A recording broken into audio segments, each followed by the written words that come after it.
Thanks for the inspiration, Brian. And by the way, it won't be a problem for the government to print the $2 bills. They're printing a lot of money anyway.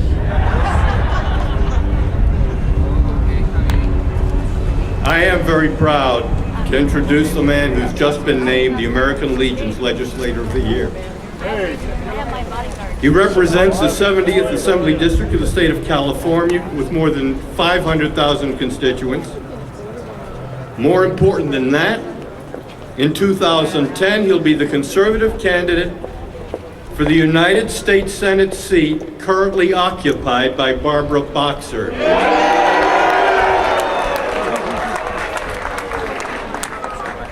Let's put Chuck Devore in that Senate seat.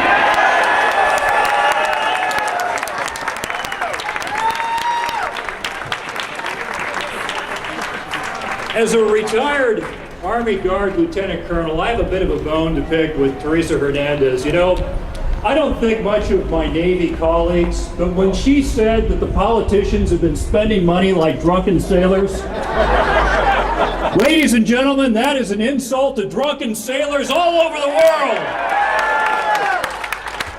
Because drunken sailors are spending their own money.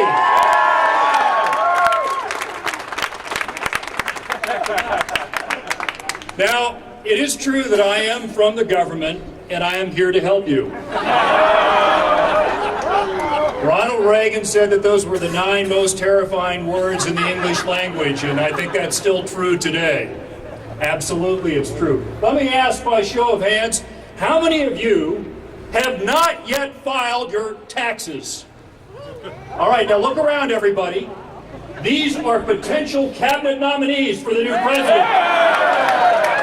You want to keep yourself eligible now. Don't mess it up. Because what you got to do is when you're chosen, then you pay your taxes and all the fines and penalties, because that's the only way we're going to close this huge budget deficit, is if we get a few more cabinet nominees nominated by this new president. Now, there's a sign up here. Turn around this no on Prop 1A sign up. If I'm turn around, yeah. Let me have that for a second. I noticed this. Now, I know a little something about what's going on up in Sacramento, and I think that this sign says it all, right? Yeah. Okay. Let me make it easy for you. On May 19th, no. Vote no on everything. Vote no on everything. It's easy to remember. All right? Now, obviously, if you live in Teresa Hernandez's district, even though she's insulting drunken sailors all over the world, vote for her anyway. But vote no on everything, 1A through 1F. What 1A does, ladies and gentlemen, get this back up here. Thank you so much for letting me use your sign. You can send me the bill later. I'll give you real money, I promise. $2 bills. Exactly.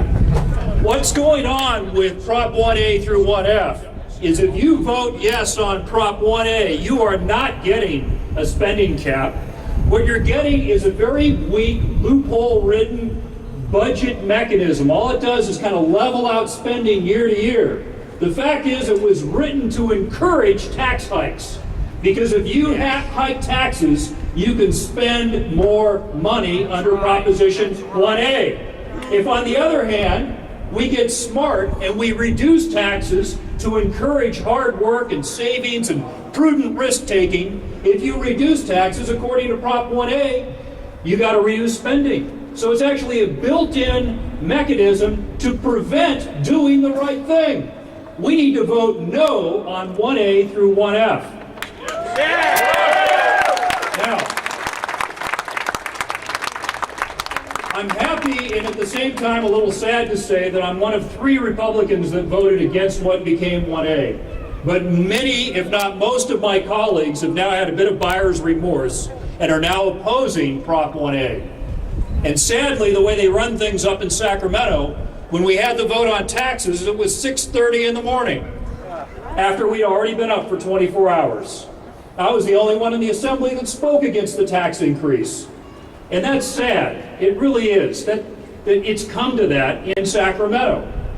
Now let me tell you something. If 1A passes or if it doesn't, beware of the next shoe dropping, because the folks that run Sacramento have already said that we're $8 billion short, and we'll be $14 billion if 1A fails. Ladies and gentlemen, they're going to try to raise your taxes again anyway. And the next time they're going to do it using an illegal, unconstitutional, majority vote only bill that will call taxes fees. It'll call taxes fees. Now, California has the highest income tax rate in the nation. It's just been made higher. We have the highest gas tax in the nation. It's just been made higher. We have the highest sales tax in the nation, and a few days ago on April 1st, April Fool's Day, the joke on you, the taxpayer, it was made higher, not by 1 penny, ladies and gentlemen, by 14%. Because that's how much more taxes they're trying to collect by raising the sales tax from a base rate of 7.25 to 8.25. That is a 14% increase in your sales taxes. And of course, your car taxes have almost doubled. Prior to this unwise and ill-considered, gigantic, as you heard Pia say, the largest tax increase on the state level in American history, prior to that, we were about the 6th or 7th highest tax state in the nation, because our property taxes are only at the national average, thanks to Prop 13.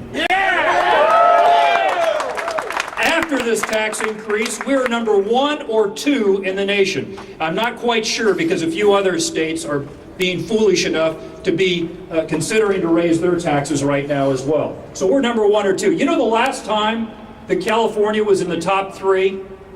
When was it? 1978. What happened that year?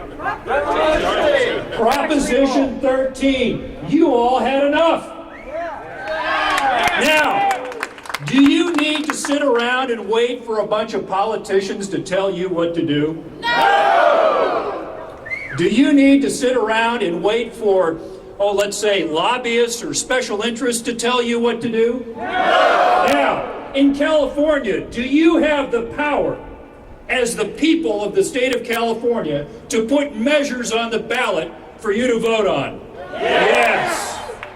We need to put together a new series of ballot initiatives to force the politicians in Sacramento to do what they won't do: control spending.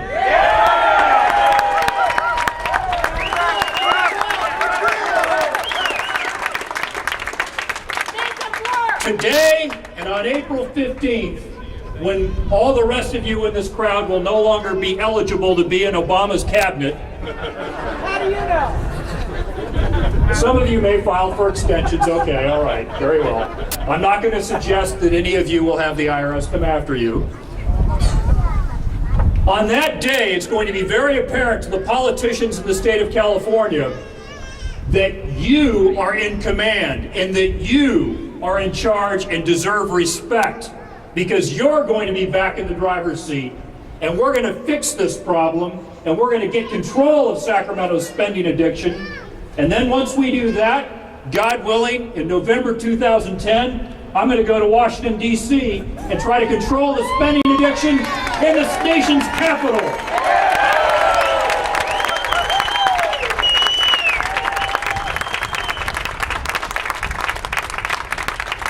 Thank you all for coming out today. You are all American patriots.